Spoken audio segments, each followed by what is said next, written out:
How can you tell if you or your kids might have been sickened by mold and the mycotoxins it creates? You're listening to the 2025 EMF Hazards Summit.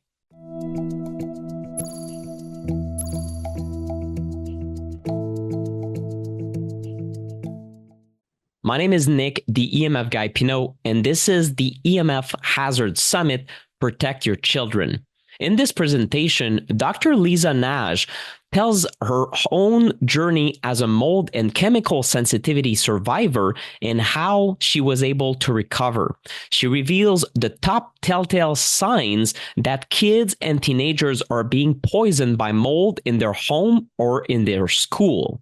Dr. Lisa Nagy practices at the Environmental Health Center of Martha's Vineyard, and she is also the president of the Environmental Health Alliance, which is a group focused on educating medical students, doctors, the AMA, Congress, and the public, and assists patients to find help nationwide.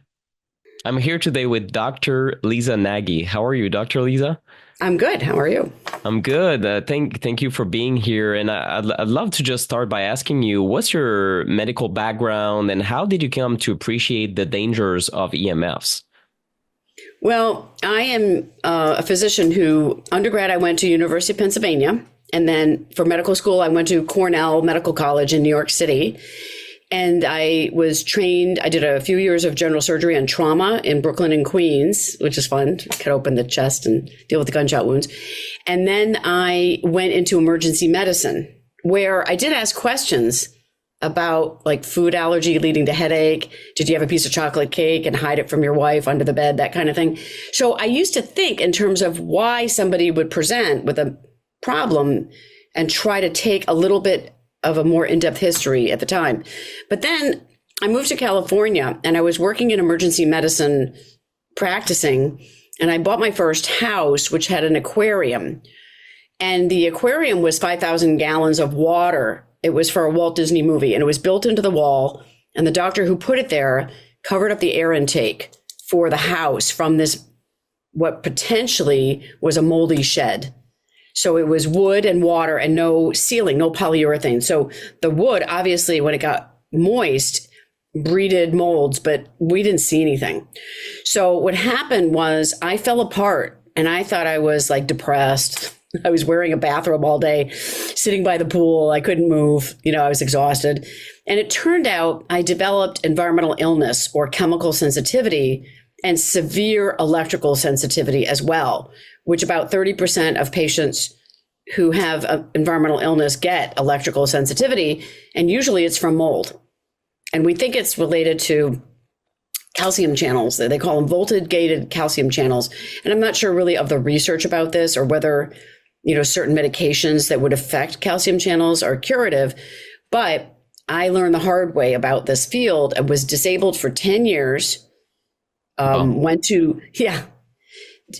lived in a bubble for 3 years on Martha's Vineyard with no diesel exhaust, no chemicals, no travel, no planes, no boats. I just stayed in a little room and went to the beach, and I got better. And now I have a medical center on Martha's Vineyard, and I'm an activist. I educate in Congress, the White House. Netflix did a series called Afflicted. I'm mostly in episode 6, but it's all patients that I refer to them or my patients who developed chemical and electrical sensitivity. Largely, they're all mold patients. And, now my motivation is that nobody should suffer the way I did. It was hideous. And so if you think you're a little bit sensitive, you got to nip it in the bud because you don't realize you're going to get potentially worse. If you stay in your moldy environment or you have a musty basement and you're in denial that those mold toxins produced in the basement will travel upstairs and they'll get into your clothes and furniture. It's horrific just explaining this to people who might be watching, because a lot of the people may have just figured out what's going on. And you have to get rid of potentially your clothing and your furniture in order to improve, which means the cars have to go as well. So you got to exchange everything out. If you have mold toxins in your urine, they're in your clothes. Okay, so that's step number 1 of horrific information. Now, what I feel is important is to bring this to traditional medicine. Yeah. So taking an environmental history is a very important part of figuring out why somebody has autoimmune disease, autism, Alzheimer's, lots of, GI distress or various medical conditions that are mental health related or addiction related. And I try to explain how an exposure, whether it's COVID virus or whether it's mold toxicity, can damage the nervous system, let's say, and cause postural tachycardia or POTS.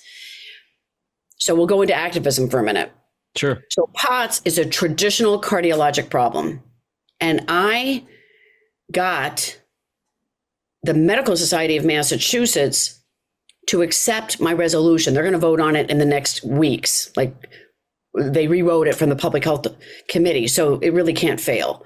So what it is, it says that we should have a CME, or like a continuing medical education course for all doctors, available for all doctors in the state of Massachusetts, to teach them about fast heartbeat on standing up, or POTS, and long COVID. And the reason I got this idea is that we have tens of millions of people that are untreated for POTS in the country, and the clinics can't keep up. So regular doctors, GPs, have to be able to give the treatment, which is midodrine, Florinef, stockings, and salt. And the people who have this fast heartbeat, it's really very interesting. So I'm going to explain what it is, what it looks like. People cross their arms and they cross their legs. And when they sit in a chair, if it's severe, they'll pretzel, they'll cross it twice. And that's because the nerves are damaged. The nerves aren't telling the veins in the legs to constrict. So there's blood pooling in the legs, lower extremity. And that person's heart feels empty. So they start crossing everything to keep the blood like in the heart. They don't realize they're doing it. But a lot of children who have this lay down. So I know the subject is children and EMF. So let's go to that, because I had this as a kid. I probably had mold exposure as an infant in Cleveland. I had nosebleeds, which is common. And there's a famous paper on pulmonary hemorrhage killing children in Cleveland by Dora Dearborn and Ruth Etzel. And I just met my hero, Ruth Etzel, 25 years before me. She has been talking about mold for decades. And they did a documentary on Dateline about her. So she's famous, and now she's in charge of the EPA Children's Environmental Health Section. And that's my new best friend. So I have been meeting people in government who have been trying to blow the whistle on this and have been, hunted down by the CDC. She worked for the CDC and they went after her career. And no one has really listened, she feels, to the mold, the health effects of mold. So I come along and meet her last month. It's just unbelievable how long this has been around.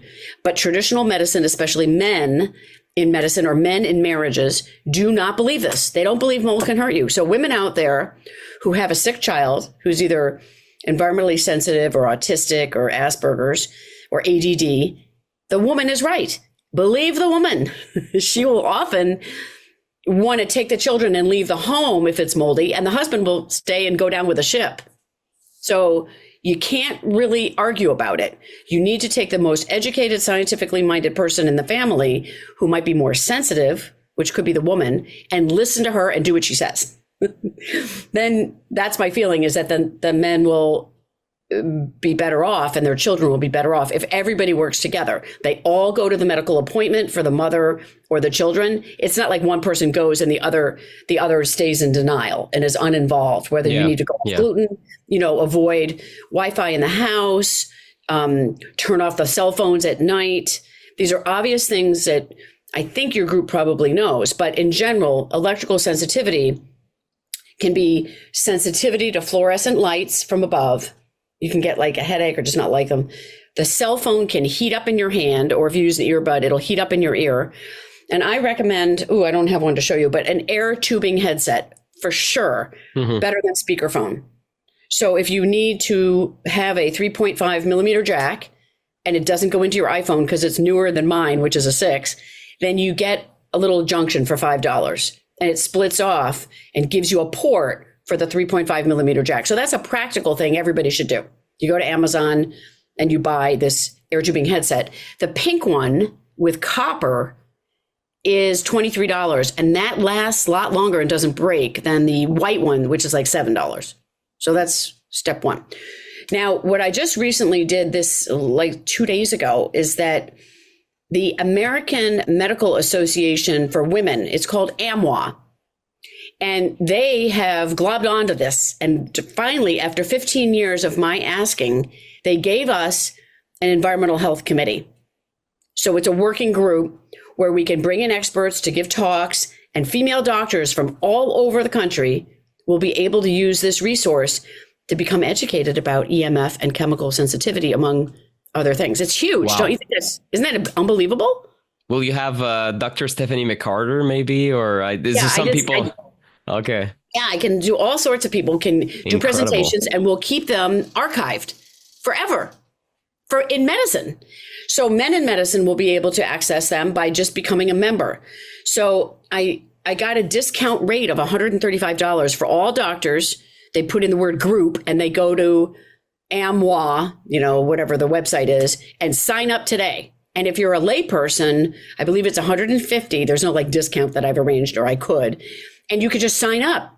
And that way we're showing the executive director, Eliza Chin, how motivated we are to have this available for our doctors so they can bring it to the patients. That's so huge. I think it's very exciting. It is. I know the developments, this summit will air in a few months. So, by then the government will be more organized and whatnot. But I hope that with this change of government, there's always an opportunity to make change happen in different organizations. And I think that's part of this timing right now that we might see. I know that some people are excited that maybe there's going to be change at the FCC. I'm not holding my breath personally, right? But I'll tell you the political stuff, because I happen to know Robert F. Kennedy slightly personally. And I did a video 2 days ago that kind of bashed him. And I said he should not be involved in the White House because he's sick from mold. I called him, is he a mold man? And I know he is. So his medical opinion as a lawyer is brilliant, right? He's right about everything. But the way he presents it and the fact that he got on board with the other team, I'm a Democrat, I'm a liberal. And the idea is I want to help the poor. Republicans don't want to treat the poor. They don't want to change Medicare to cover this. They don't have an interest in helping humans, right? It's a very greedy group. So Robert F. Kennedy went with whoever would give him money, and he got in. So now that he's in, that's the only silver lining of this election, is that Robert F. Kennedy is going to change FDA. He is going to tell people that vaccine injury could occur, right? He's not anti-vax. He's like smart about vaccination. The problem is the personal story is that he did a book, a movie, and a home improvement show about his mold. It's already in the media. It's not my opinion. So you will hear it here first. He did have a big flood in his mansion that they bought. They gutted the first floor. I hear that his 6 children, whom I don't know, are food allergic, and that his former wife, Mary, started a food allergy group or organization because of their illness. Well, obviously, it was the mold that made all these children food allergic in the first place, most likely. And Mary was quite sick, I hear. She did not go to an environmental physician, although that was recommended to her, I hear. And when I was writing my speech for the Massachusetts Medical Society at like 3 a.m, I had a resolution on educating about environmental medicine. And I said, the time is now. Women will die. We must do this kind of education. She hung herself at 3 a.m. while I was writing the speech. It came across the TV. So that's what I deal with. And, going to other morbid subjects, which is really important, Martha's Vineyard has moldy schools. They're rebuilding every school. They rebuilt the hospital and they joined the new hospital to the old, mixing the HVAC systems of a moldy building to a new building, which is not smart. But what we have here, which would be a good example of what parents could be concerned about, is we have an epidemic of mold toxicity the fast heartbeat called POTS with that nerve damage I was talking about. And then the kids treat themselves. Instead of getting metadrine, they get amphetamines or cocaine or caffeine or nicotine. So those 4 stimulants will vasoconstrict. And you'll see teenagers, instead of a heart rate standing of 72, their heart rate standing could be 140. No wonder they're anxious. Wow. They're releasing so much adrenaline just to get through the day. So I was going to say, when I was a kid, and what other parents might notice in their child, is I used to study lying down. I did all of my reading in biology and high school and junior high. I couldn't sit up in a chair and stay awake. So I would lay on the bed and read. So that's POTS. And I didn't know I had a fast heartbeat until I hit college. And we did a biology experiment, and I was the one with a heart rate of 100. Everybody else was 72. So the definition of POTS is that the lying heart rate shouldn't be more than 10 beats slower than the standing. So like 82 and 72. In children, the heart rate's faster. So the smaller the child is like a bird, the faster the heartbeat. And horses have a heart rate of like 40, right? Hummingbirds, I don't know, a couple hundred, 250 or something. So when you think of small children, you've really got to know the age group, the size of the child, what's a normal heart rate. But you can do the differential, standing and lying. So everybody after this video should do it. It's the first thing I do when I do a telephone appointment with somebody. And if it's more than 10 beats difference, then you go to your doctor and say, I think my child has POTS. I would like to start midodrine, 2.5 milligrams. And the next dose 4 hours later is 5 milligrams. And the next dose is 7.5. And the next is 10. That's it. Some children need 15, but the normal dose is 10 milligrams. This is not rocket science. A parent could take that information to their doctor and make their doctor an expert and write 3 sentences. And what's a shame is that the doctors think they need to be some sort of an expert in order to do anything. So they do nothing. And then the person goes on laying down, not wanting to go to school, sometimes not going to college because they have damage from mold, and they'll gravitate towards drugs of abuse, and it'll ruin their future. I know there's some other things I wrote notes that I really want to bring up. So can I go into those as well? Sure. I was just a follow-up question about metadrine. That's the first time I hear about it. What's the mechanism of action? What's happening there when you take metadrine? Does it have to do with improving the nervous system that has been damaged? Yeah. Or It's an alpha agonist. So they're alpha and beta receptors. And atenolol is a beta blocker, and that slows the heart, but it doesn't really fix the blood flow issue. It doesn't squeeze the blood back up. An alpha agonist tells the nerves to tell the veins to squeeze the blood back up and kind of fixes the problem. And ideally, you can also slow the heart rate a little bit more with a beta blocker, which will decrease anxiety, like a half an atenolol or a whole one sometimes. And those 2 drugs can overlap. And the Florinef is a hormone called aldosterone. And that increases salt and water retention. So some people need it and some people don't. But I study the adrenal gland, which produces the aldosterone.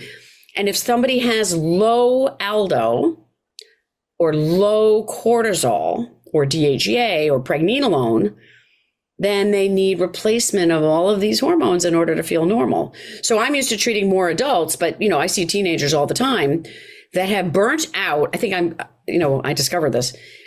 By having the fast heartbeat for years, you burn out your adrenal because you're asking it to produce so much aldosterone. And eventually you can't do it anymore. So you might have low aldo and low cortisol, which is the main stress hormone. And then they'll get ADD symptoms from that. And that's in the literature, that low cortisol is in boys with ADD. And not all people with ADD will have the cause be low cortisol. Sure. But in my case, I took a Cortef and I could attend to everything in moments, 10 minutes. So it's not like you need to be on these things forever. They both work and are gone in 4 hours. And that's why you need to medicate midodrine and Cortef if they're both indicated together every 4 hours. Does that explain that?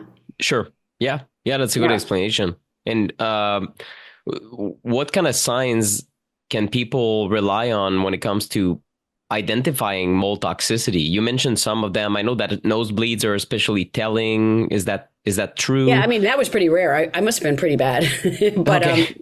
yeah, I mean, what I would say is headaches, stress intolerance. You smell moldy, the clothes smell musty if you ask a friend, but you get adapted to it. You can't tell that your house smells musty. People go, oh, I'm not sure. Well, that's a definite, right? If somebody says that, it's always yes. So what happens is people will become depressed. There's a 40% rate of depression if you have mold in your house. Not just like a spot, but like you're growing mold. And that was by Dr. Shanessa at Brown University. He expected to find the opposite. And there are immune changes from mold that are posted at the Harvard School of Public Health. I put the articles on my website. So you can have a change in the tolerance of infection. So you might get COVID worse if you're moldy. You might have intolerance to bacterial infection like urinary tract infection, or yeast will grow much more in a mold patient. So they'll have a coated tongue. They might have gas and bloating, and they might not do very well unless they do a no carb diet, which I can't stand that because I love carbs. And, they might need to take nystatin for a couple of months and change the diet because they're having an overgrowth of yeast. And they say when people suicide that if they do autopsy, they're filled with yeast. So yeast produces different types of mycotoxins compared to regular fungi in the house. But I think they're very depressing, or you're so much, like on the way out that you start just growing yeast as you near, the end of your life. It's in books from the 80s, all about the yeast connection and that kind of thing. This is discovered by other people. I'm just putting it together in lectures for people to be able to get it quickly and not have to read like 5 books. By the way, some resources, my website is my name. So that's lisanagi.com. And you can get a video on clean air, food and water, adrenal, POTS, and environmental medicine treatment. 4 videos, probably 40 minutes total, and you're an expert. I would suggest, what I mean, like make it easy. I would read this book, Alternative Approach to Allergies by Dr. Theron Randolph.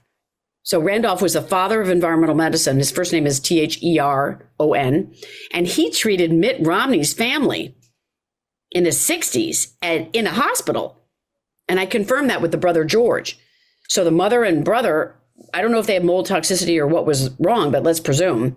And you can see Mitt Romney walks very Parkinson's-like. He's very stiff. So, a lot of people know about this. Billy Casper, a famous golfer, was treated with Mitt Romney's mom.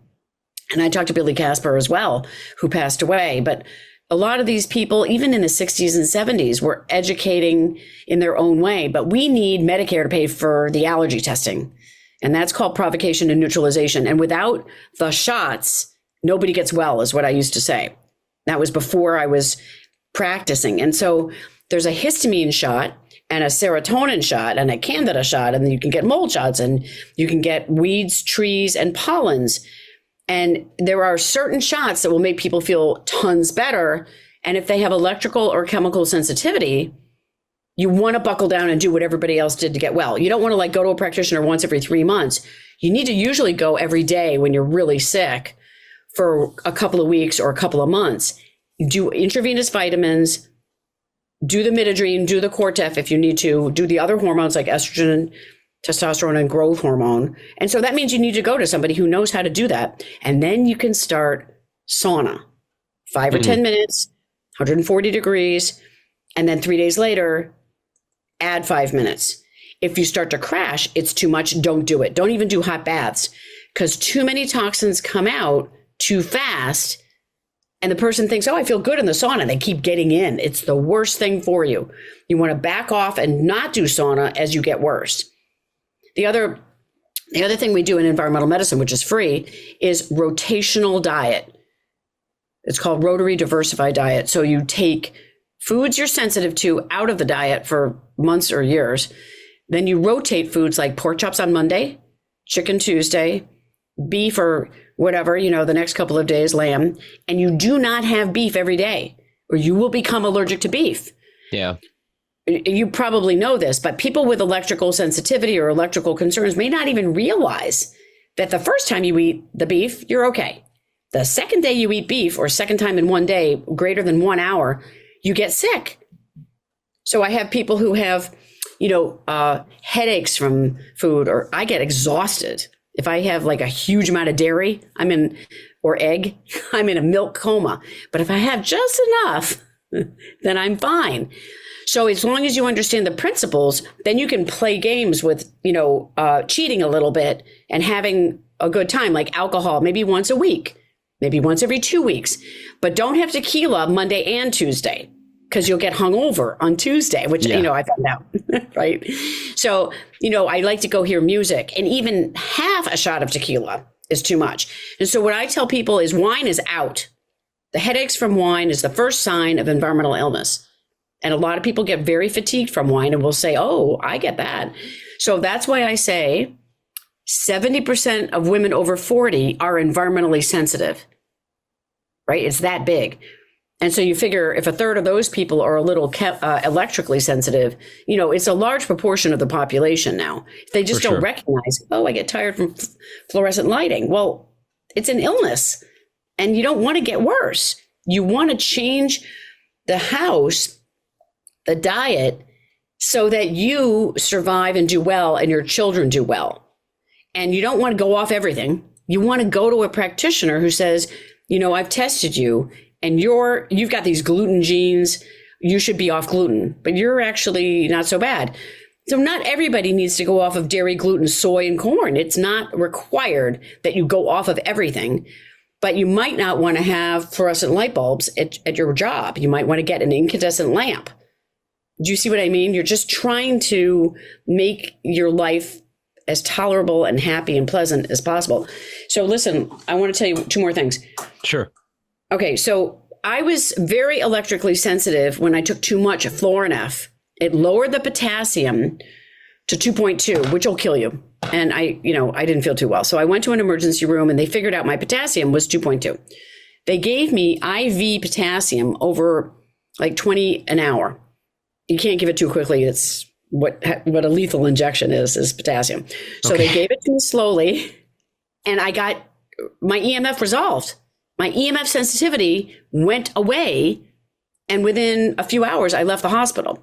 So that was something I learned about potassium, sodium, calcium. These cations at the level of the membrane might be the reason that we are electrically sensitive. So I do sometimes give potassium to people. I give lithium to almost everybody at a low dose. Sorry, there's a little moth flying around me. And that is an insight that nobody else knows but me, because I went through it right on the edge of death. Fluorescent lights, the monitors, everything was just driving me crazy in the ER. And then it was fine. And the other thing I know about that most people don't know is oral galvanism. I gave a lecture in Dallas, and I was wondering if I could find that lecture. It is the touching of 2 metals in the mouth, creating a battery effect. And it shorts out the brainstem, which is where those nerves come and create the POTS. So in my case, I didn't know I had a metal crown with porcelain on top, but it was gold and metal, gold and porcelain. And underneath the amalgam, the silver filling was still there, which it should never be left in. So I had amalgam touching gold, and those are the 2 most disparate resistances. And so the dentist here measured my voltage with an oral potentiometer, which I now own for patients. And I had all my teeth touched, and I didn't believe any of this because the dentist thought that was crazy. And because I'm a traditional doctor. And he took out the crown and did a temporary, and I was cured. I didn't need Midodrine. I wasn't electrically sensitive. And within 2 days, I was down in Washington, D.C. giving a speech at the National Academy of Sciences, how I was treated by environmental medicine and recovered from what was looking like Gulf War syndrome. So oral galvanism plus mold were the 2 things in the year like 2000 that made me sick. And most people don't have like 1 crown with a voltage of like 11 that they could just remove. right? I mean, I was very lucky that I got better so quickly because then I just had the mold toxicity that I've been dealing with. And that was very slow, to treat. So what I would advise is nobody should live in a moldy environment. And people should really learn these principles of environmental medicine through video and books.